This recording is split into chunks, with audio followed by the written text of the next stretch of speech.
欢迎来到人生有道，岁月如歌，道在其中，一起感悟人生。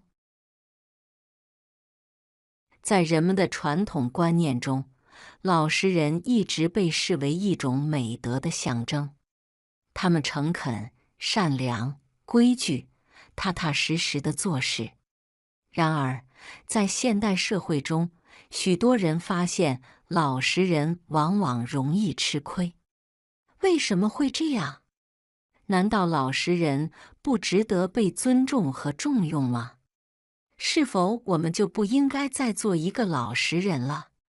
结合个人的分析与经验，说说我的想法。老实人之所以容易吃亏，有几个主要原因。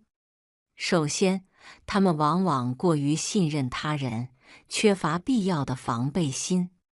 心地善良的老实人倾向于相信别人，也愿意为他人付出。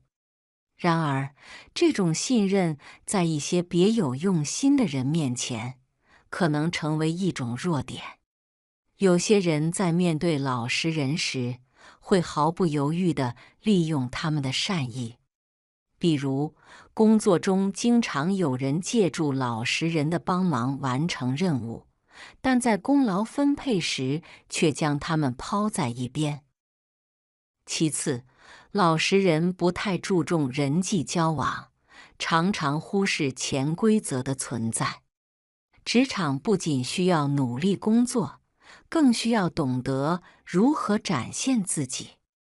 如果一个人只顾低头干活，却从不主动争取机会或者表达自己的想法，别人可能会误解他的能力。在某些场合，与上司和同事建立良好的关系显得尤为重要。正因为这一点，许多老实人在能力相当的情况下，往往会被那些善于社交的人超越。此外，老实人容易被认为软弱或缺乏主见。在一些人看来，老实等同于好说话或不会反抗，这导致老实人在面对不公时，常常选择退让而非抗争。例如，某个团队中的老实成员可能总是默默承担额外的任务，但并没有因此获得更多的尊重，反而让人觉得他理应如此。过于心软也是老实人容易吃亏的一个原因。他们不愿与人发生冲突，即便是面对明显的不合理要求，也倾向于妥协。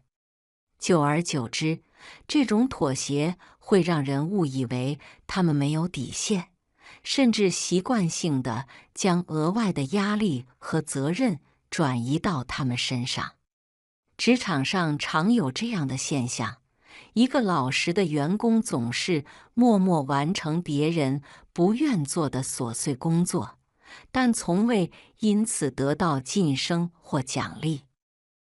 当然，这并不意味着我们不应该做老实人。老实本身是一种美德，只是我们需要让这份美德更有智慧、更有力量。保持善良的同时，也要懂得保护自己。比如，在帮助他人的过程中，确保自己的付出被看见，并得到应有的认可。低调是好事，但适当展现自己的价值同样重要。完成一个出色的项目后，可以在团队会议上简洁明了地分享自己的贡献，这不仅是对自己的肯定，也能让别人更了解你的能力。此外，培养刚性和自信是老实人必不可少的课题。刚性并不意味着咄咄逼人，而是在面对不公时敢于维护自己的权益。比如，在薪资谈判中，如果觉得自己的能力和贡献值得更高的回报，不妨清楚地表达自己的诉求。这不仅是一种争取公平的方式，也能让别人意识到你的底线。懂得职场规则和提升沟通技巧也很重要。很多老实人不愿参与复杂的人际关系，但这并不等于忽略建立良好关系的必要性。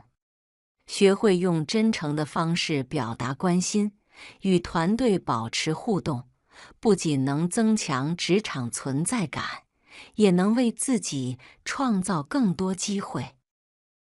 一个兼具柔软与刚性的人，更容易在社会中游刃有余。表面上待人友好，但内心有自己的原则和底线。进入一个新环境时，表现得和善礼貌，让人觉得你容易相处；而当涉及切身利益时，则要勇敢地为自己争取。